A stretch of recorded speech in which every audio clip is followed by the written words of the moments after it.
All right, welcome to the Practical Wealth Show. So I'm going to start with the book title. Where is it at? I Which wrote it is right now. Figure It the Fuck Out, Yes, which is right, not what I'm telling you, Curtis, but that's the right. title of the book. Yes.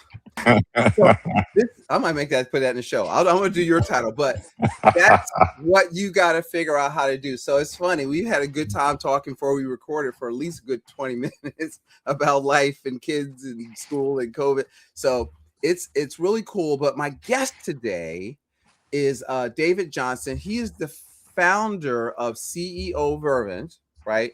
A financial services infrastructure company. You can tell me what that is, working in the loan, lease servicing, credit servicing, backup. And before that, so I'm just going to show you his resume. He's a really powerful guy that he worked with McKinsey and Company, Bain and Company, and he served as the SVP of corporate development at Mimic. He has a BS from Berkeley, US Berkeley, and an MBA from Stanford Graduate School. And he's the man. What can I say? Right. Thanks, Curtis. I appreciate that. So tell him what I didn't tell him. Catch him up, and let's talk about this book and some of your life lessons. I think that you got a lot to share with my listeners. Let's do it. So, the book is called Figure It the Fuck Out. It's a very practical guide for people who don't want to waste a lot of time on kind of consulting speak or theories from academics. It's more about like, what do you got to do Tuesday morning when you show up at work and something bad happens? Yeah. And I was really like, and by the way, if you're looking for it on Amazon, it's available for pre-order, but it's Figure It the F Out because Amazon doesn't like it when you search for the word fuck. Right. Yeah. I know, I've got some blue chip bits in my resume, but I guess I was really kind of, the tone of a lot of my life was set when I was 16. I dropped out of high school. Mm-hmm. And really, I worked in construction. I was a mechanic. I did, kind of various odd jobs kinds of things. And one morning in particular, I'd been out all night with my friends. And one morning in particular, I was digging a ditch at like 5 a.m. It was barely light. And I felt awful because I was hungover. And really what I just thought was, you know what? This just isn't going to cut it. I need to make a change here. And so I did. So I started back, to get myself, I think of it as getting myself back into the matrix. Went to community college till I could transfer over into a regular college and just started taking the steps there. And I enjoyed that. And it was really extremely challenging. I worked my way through college. I worked my way through graduate school. And I came out of graduate school and I went to Bain and Company, great people. And I did a startup and then I went to McKinsey and Company. And after that, I actually got pulled out of McKinsey and Company by one of my ex-Bain clients, European private equity firm, to work on a semiconductor company, which we wound up selling to a competitor. But at that point, I kind of looked around and I said, wow, I made those guys a lot of money. I should do this myself. And so I started off and I bought several companies and I founded Vervent, the company that you mentioned. I founded Vervent in 2008. And I generally never wanted to be the CEO of anything. I was quite happy being a consultant. And when I came into Vervent, I put a CEO in there. And our first big lighthouse client was the FDIC. And we had 5 people. They would bring 20 people to a meeting, But, the CEO didn't quite have the chops for it. So he resigned. I said to myself, well, you know what? I'll just sit down here in the chair and I'll just sort this out for a couple of weeks. And then I'll go back to doing my thing. Now it's been 17 years and I'm still sitting in that seat. And what I really learned was I love it. I like being an operator. It's great. I get to really impact what the company does. Obviously, I get to impact people's lives in a very positive way.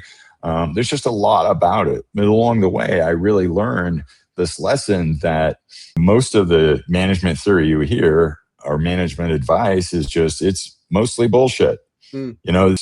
Things are just not that complicated, right? Good management is not complicated. People overcomplicate it in an effort to kind of get away from doing the things that you got to do, which are, hard things to do. Right. It's not pleasant. It's not comfortable. And you just need to charge into that and get it done.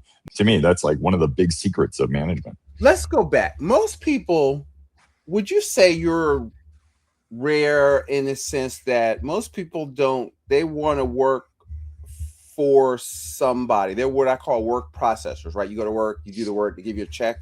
And work creators, it's, buy a business, start a business, sell a business. Where did that come from out of your mind? Well, in my view, I'm just a terrible employee. So There you go. I have to go start my own thing because no one wants to hire me. With Dan Sullivan say, entrepreneurship is a life sentence. You find out you're really unemployable, right? So. Yeah, pretty much. It's an interesting question, and it's very personality driven in my mind. And I have a very, very strong kind of streak of independence and self-reliance, which really leads you to a point where you want to control your own destiny. But I have many friends who are kind of great supporting actors, and they're brilliant in their own right. You know what I mean? And they're good and they're dedicated and they're very high quality people, but they would just rather be the person helping someone else to stand out there and do that bit rather than being that themselves, which totally, in my mind, totally valid choice. Yeah. So now I got a question. So let's talk about, you have what I call full throttle outcomes model, right? So face reality, set the direction, build the machine, own the outcome. Let's talk about that. Flesh that out a little bit. Starting at the beginning, it's called the full throttle outcome model because in addition to enjoying running a business, I really like motorcycles. So I've spent the last 50 years on the back of a motorcycle. So a lot of things in the book and a lot of my kind of style will come from that. And some of it is simple things like, when you're on a motorcycle, this is totally counterintuitive, but when you're on a motorcycle, 80% of your problems can be solved with the throttle, right? I mean, you get in a slippery patch, more throttle. You coming around a turn, you're too high, more throttle, Okay. And my business philosophy is very similar, but it's got to start with, first just facing up to reality. When you talk about data, it's easy to let yourself think a story is true and have other people support you in that. You can get a stream of numbers that support just about any, kind of theory that you want to have, but you really got to find a way to make the data just punch you in the face. So you really get to the nut of what's really happening. And I call it dealing in reality. You got to make sure you're getting that unvarnished truth, which most people frankly don't. Two, the bit about figuring out the path forward. You're going to make sure that when you think of strategy, it's funny because obviously I was a strategy consultant for a long time, but especially now, especially the way the world just produces one black swan event after another, that random things seem to happen all the time. What you really need is a strategy of optionality. So it's kind of like, I'm thinking I'm going to go down this path, but I'm ready to go down this path or this path, depending on what happens, right? So, it's a fancy way of saying that you need to plan for the future, but you can't cement it in place. If you do that, then you're going to be in trouble. It's as Mike Tyson said, everybody's got a plan until they get punched in the face. That's right. Yeah. And it's totally true. It's, I forget which general said it, but said plans are useless. The act of planning is priceless. Was it Eisenhower or? I think it was Eisenhower, but I'm not sure. Patton, maybe Patton. Was it Patton? I think Patton just punched people in the face. I'm just trying to think of who it was. I know the Mike Tyson one. Yeah. So it's interesting because in the financial world, I teach people that like most typical financial advice only works when the market is going up. I just had this conversation with a client this morning, but markets don't always go up. They go up, down, and sideways. So you have to, with money, similar to because I teach our clients, you want to run your household like a business. You've got to, your plan is to work no matter what. Live, die, get sick, get sued, have a fire, have a flood, get in a car accident. You've got to, because stuff happening is called life. Shit happens, right?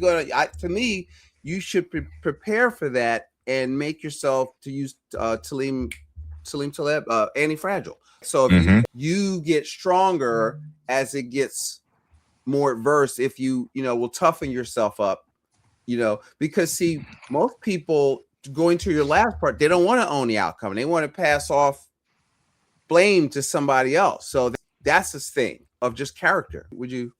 say? Yeah.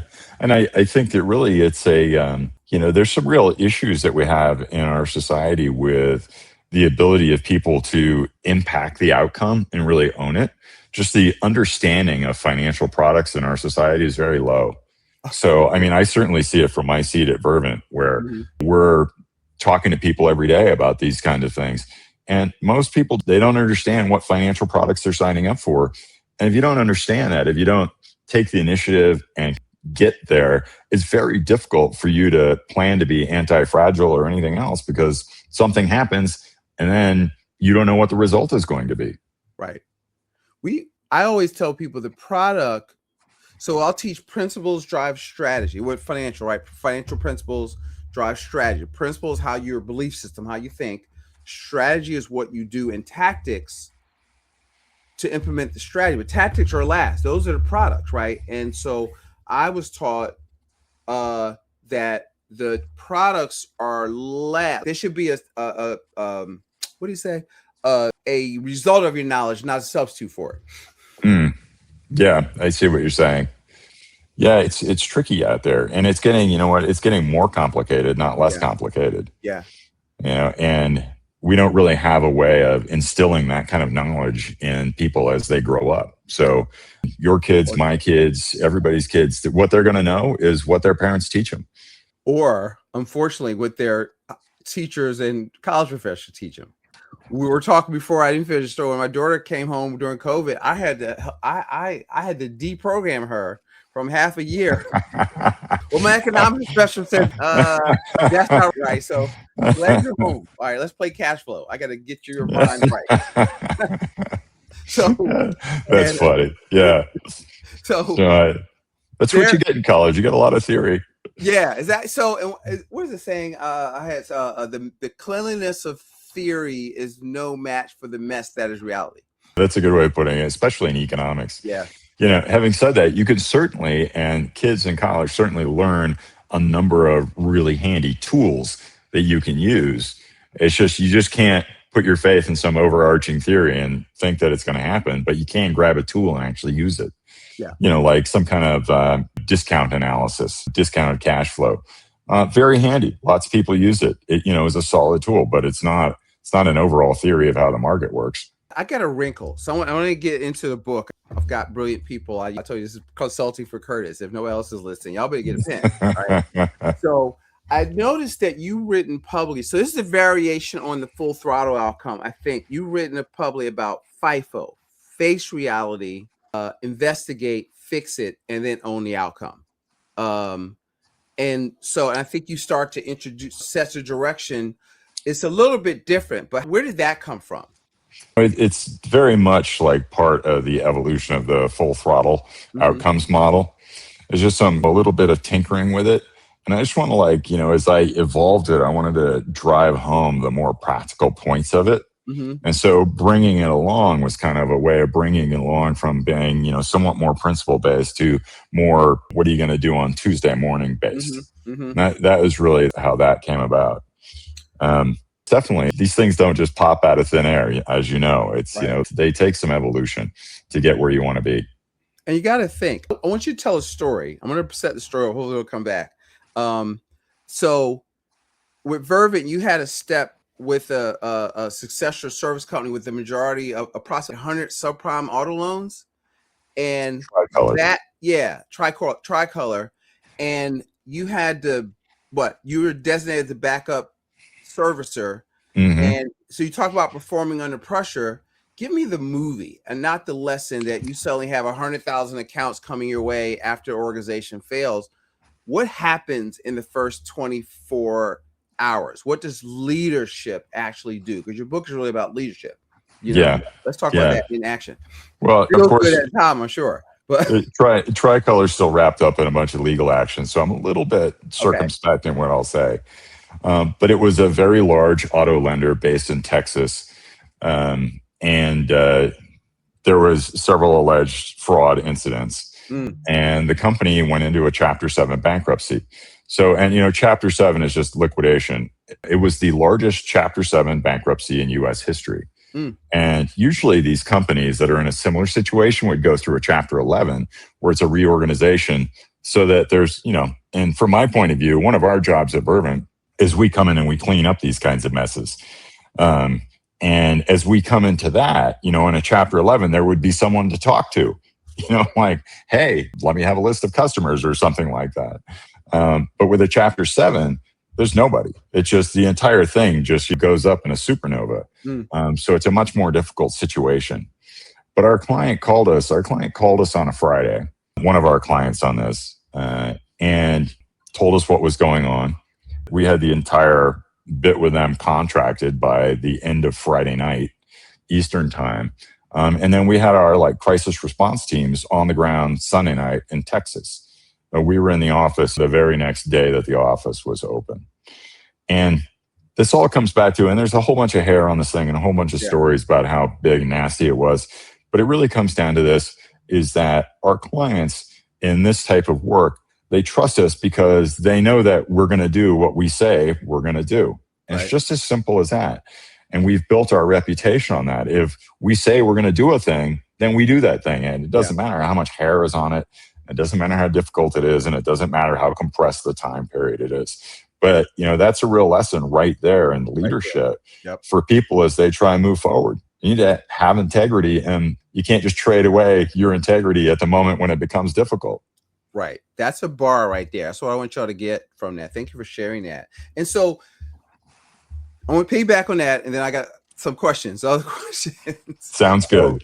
So, because just from the philosophy that you've built, right, is that what made you, I know it is, so I want you to explain it out, capable of responding when everybody else with this extra pressure? What made you capable of responding to that in your past that built that you're able to, okay, I'm not going to lay in a fetal position. I can't believe this is happening to you. Yeah, I hear what you're saying. Well, I would say one thing is we've built our company around this kind of optionality that I was discussing earlier. And, one of the options is that the shit hits the fan. So we're actually, as a company, we're ready to do this kind of thing, right? We know something's going to happen and we're just waiting to find out what it is. So, it's not so much when something bad happens, I then need to rev myself or the company up and, kind of attack it, as is we're already standing there waiting for the pitch and we're ready to catch it. And, we're doing other things that look like Tricolor right now. So it's kind of not not a completely unheard of thing, a big and nasty one that everybody's heard about, but it's certainly not the only one.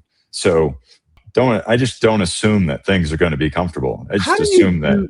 Let's say I'm a small business owner. I want to drive this. I think this is critical. Make yourself, like we talk about with our clients, you want to be liquid. You want to have dry powder. You want to have access to capital. You want to see the whole playing field. What does that look like for you guys? Or if you think about it, wisdom you can impart to people to be ready. Don't get ready. Be ready, because it happens.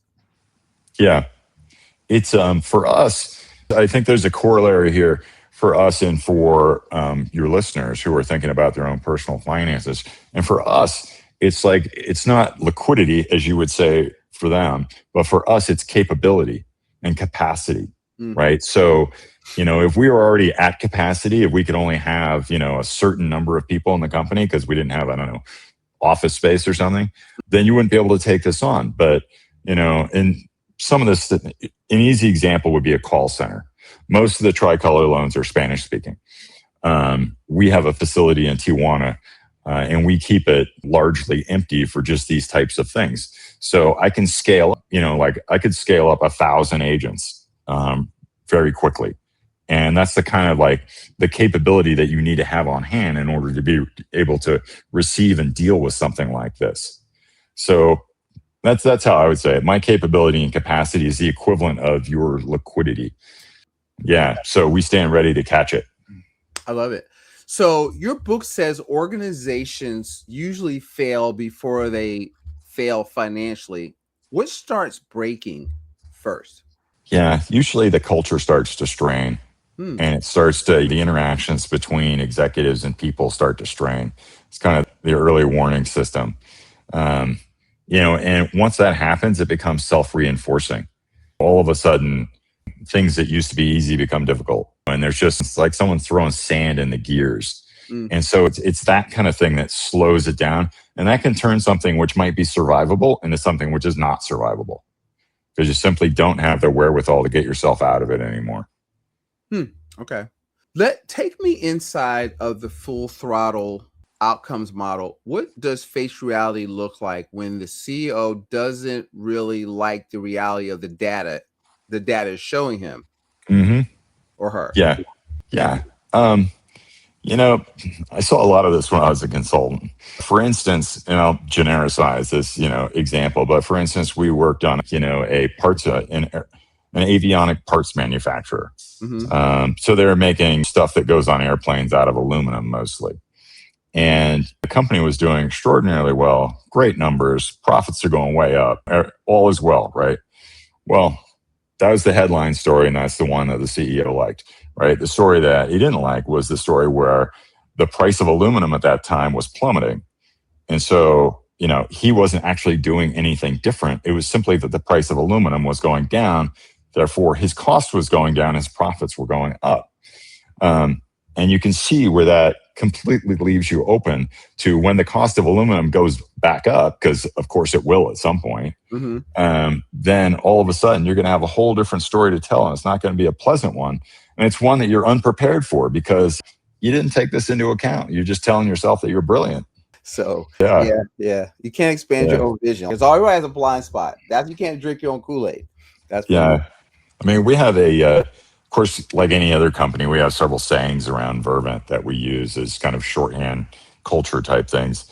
And one of them is, maybe even the top one, is comfort with discomfort. And I tell people, and when I'm interviewing them, if you're not comfortable being uncomfortable, then this is not the place for you. So whether that's a conversation, whether that's some action you got to take, whatever it is, you need to get comfortable with doing it. Actually, one of my favorite management books, which is out of print, you have to buy it like on eBay or something. So maybe it's not everybody's favorite management book, just mine. But it's called The Will to Manage. It's by a guy named Marvin Bower, who didn't found McKinsey, but he really made McKinsey what it is today. And when you boil through a lot of the book, it comes pretty much down to the title, which is you have to have the will to do what is required to succeed. And, a lot of times people just don't think about it that way. They just kind of like want to avoid the uncomfortable situation. So when I think about data, that's how I think about data. I want to be uncomfortable. It's funny. I had this conversation with my oldest daughter because they don't want conflict. Yeah. Or what I call collision. You have to collide and hold your ground. And, you're smart, your opinion is valid. And I think you'll acquiesce, or you don't need to shrink yourself. Is like, for the young people that listen to this, hopefully I know she's not listening to my show, but unfortunately, you can't be a prophet in your hometown. Maybe somebody else sent it to her. Your dad said this. All right. So there you go. So see, you're bringing up things that let me riff off that and say, I think when I meet young people, the two things that they just don't want to have are discomfort and failure. And I'm much more like discomfort. All the time. Failure. You should be failing early and often. Because I can tell you don't learn that much from success. You learn it from failure. That's what my dad would say. You learn by screwing up, because my family was self-employed. So, I never got that go get a good job talk. My dad told me never making money, work with somebody else. And he had really worked for somebody else for like 6 months of his life. And he opened up a stores. We had a supermarket.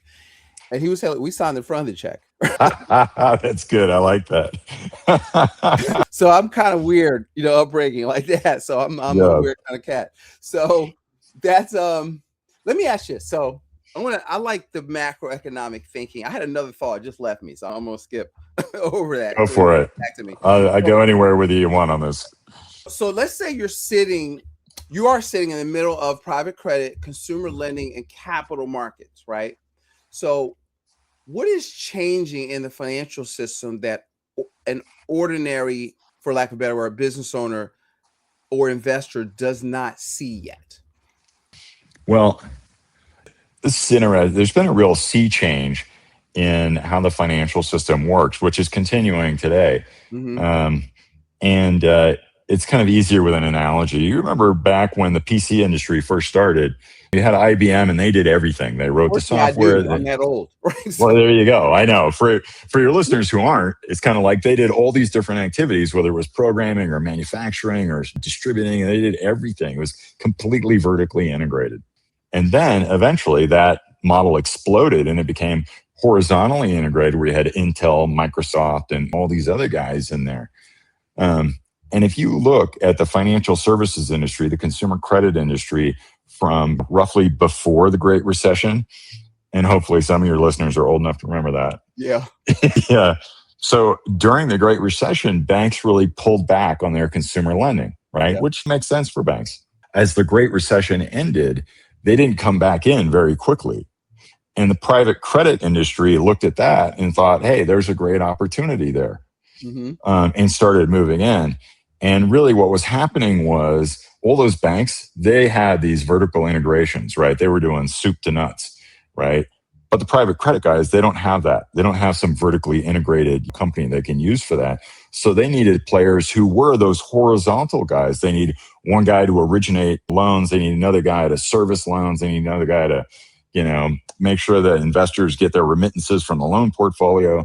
And that's really how Vervent grew up. And it's a trend that's continuing today. If you look at the number of mortgages originated by banks versus non-banks, right, you see it flipping over time.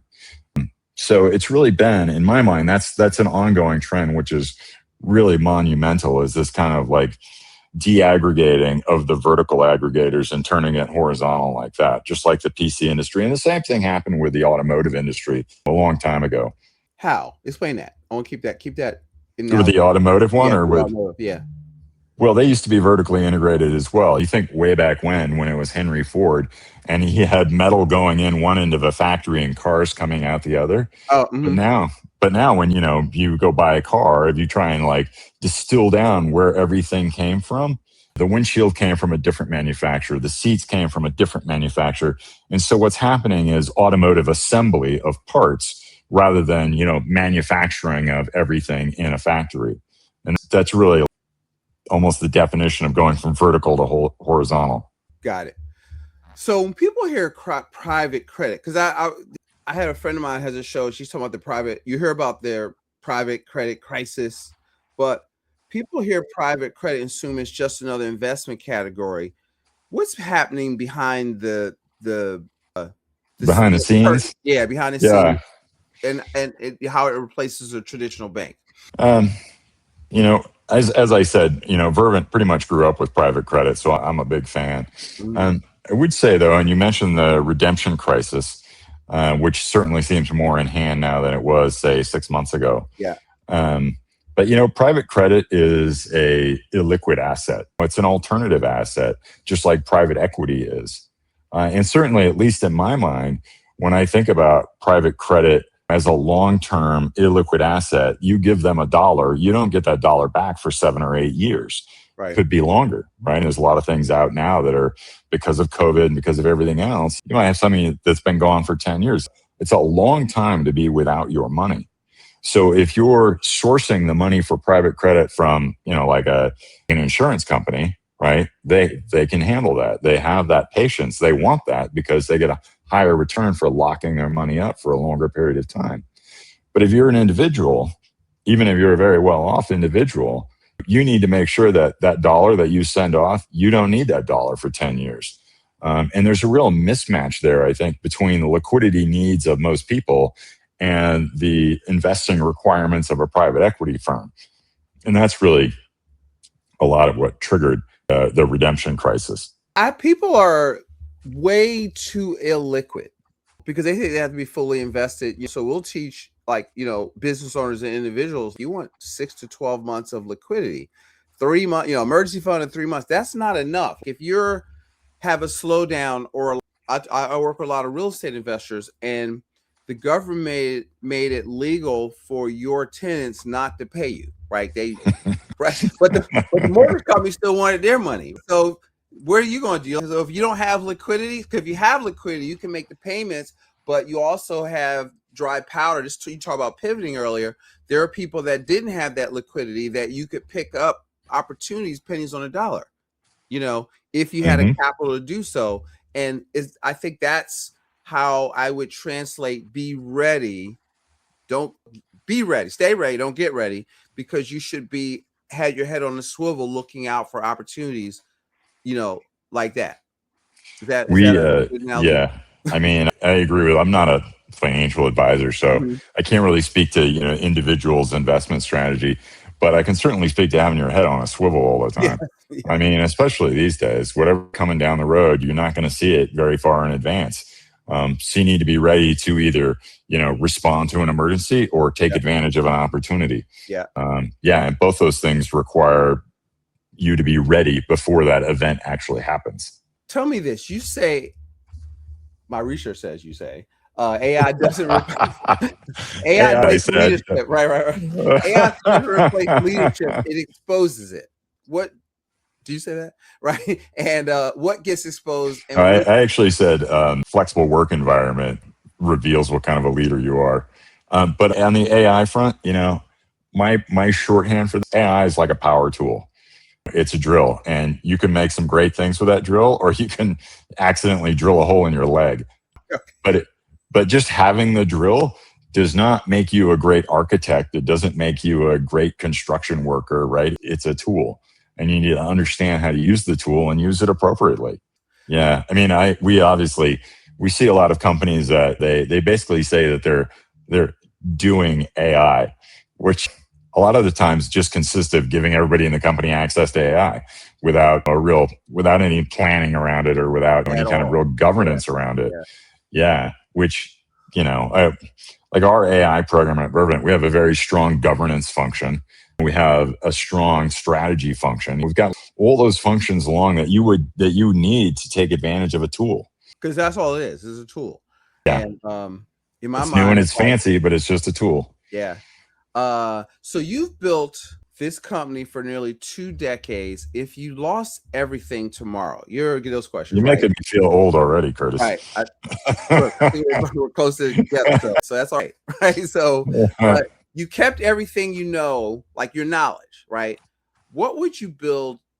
Like today, what would you build first? The strategy, the people, the capital, or the operating machine, and why? And you have to start all over.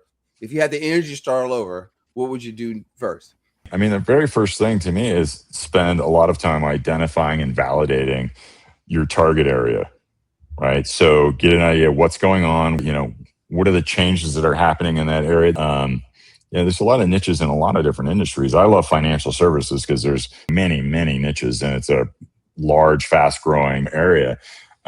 But really, like, understanding the context of what you're about to jump into is, to me, the most important thing.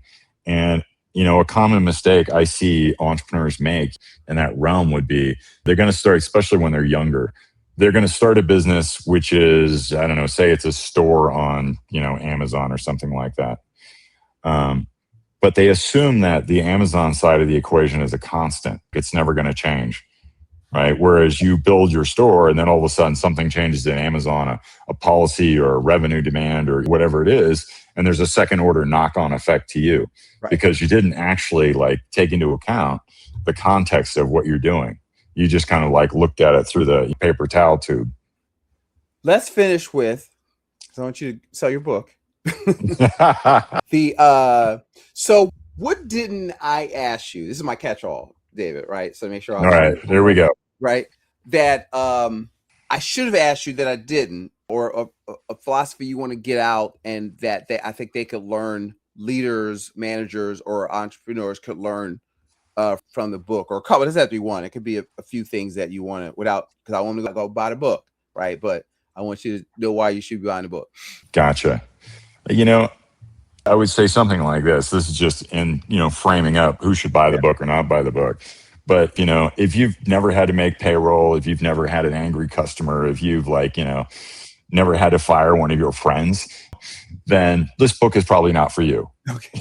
So maybe I'm unselling the book, but this book is for people who want to know what they have to do Monday morning. They want to know how to operate on a very practical basis. Some motorcycle analogies thrown in. But a lot of it is about these things I was mentioning. Comfort with discomfort is a good one. Other things that we would say around that translate into the book indirectly are like, it's a team sport. Because when you're working, it is a team sport. Yeah. It's very hard to make it on your own. You want to make sure you're part of a good team. And these types of things, like it's more a way of being than it is like a kind of fancy solution. Like if you're looking for do these 3 things, then your life will be perfect. That's not what it is. It's just, it's an invitation to hard work, right. And it's not a guarantee of success. Even if you do everything that I prescribe in the book and you own the outcome, that doesn't mean you're going to be successful. Right. That just means you're not going to lie to yourself about whether or not you are. I remember what I was going to say. My dad, you got to learn about screwing up. So make mistakes. Like I used to ask my daughter, that was what he just brought it back to me. Right. Because what happens is they'll get in school and they'll get A's, but A's don't teach you anything. Like, nobody asks you what your GPA was when you get into the real world. And so I would test her. I said, Jay, did you make mistakes today? Did you, it's those failures that teach you. When I had a startup between Bain and McKinsey, and we were fundraising, and I went for a period, it was about 5 weeks. We had, I think, 6 employees. And every Friday I had to stand on my desk and explain to everybody why we weren't going to make payroll and why they should stick around for another week. And that went on until we actually landed our first funding round. But, standing there on that desk, looking everybody in the eye and telling them exactly what was happening and why it was happening. I learned a lot from that. I learned a lot more from that than I did in a lot of the college courses I took. For sure. Okay. And that's the thing, I always so as entrepreneurs and what I'm hearing, I think the book is like you need to figure it out. You got to solve problems. Entrepreneurs get paid to solve problems. You need to figure it the fuck out, Curtis. That's what you mean. Fuck out. I'm trying to keep it. That's right. I'll go there. And figure it out. Figure the F out. I'll keep it just in case somebody wants to. That's right. There you go. Figure it the F out. You can search on figure it the F out. Yeah. It's funny. There's a clip from John Goodman, the Gambler. It's called "Fuck You," right? And you got search for that. You will love that. You'll crack it up. That every time I hear it, it gives me goosebumps. Right. So we look it up and you'll see. I'll check it out. Yeah, absolutely. You want to be in a position of FU. You can do what you want when you want. And that's the whole thing about having FU money, right? Right. You gotta have somebody say FU too. Somebody who say that. You gotta have somebody that you want to have FU money. You gotta have somebody say FU too, right? So, well, the best quote I've ever heard about FU money is it was from that show Billions, which is, "What's the point of having FU money if you never say FU?" Right. That's what I was trying to say, but I don't know if I could tell I heard it third hand, but that's it, right? And so and here's the thing: people want to know everything, but really, I heard this early in my career: activity produces knowledge. Knowledge does not produce activity. Right? Very true. Right. And so Emerson said, if you want the power, you got to do the thing. This is true. You got to figure it out. So in essence of, and you're going to get information from a real world boots on the ground person that has made a career of figuring it the fuck out. Like that. Excellent. Like I did that. Yeah. That's great. That's perfect. Thanks for having me on, man. Yeah, it was my pleasure. This is that was fun. I had a lot of fun. Yeah. So guys, listen, go out there, get the book on Amazon. Go to Amazon, or if it's out now, or put on yourself on the wait list. Pre-order it. That's the word I was looking for. Pre-order it, and guys, go out there and make it a profitable day. David, thank you again. Thanks, Curtis. All right.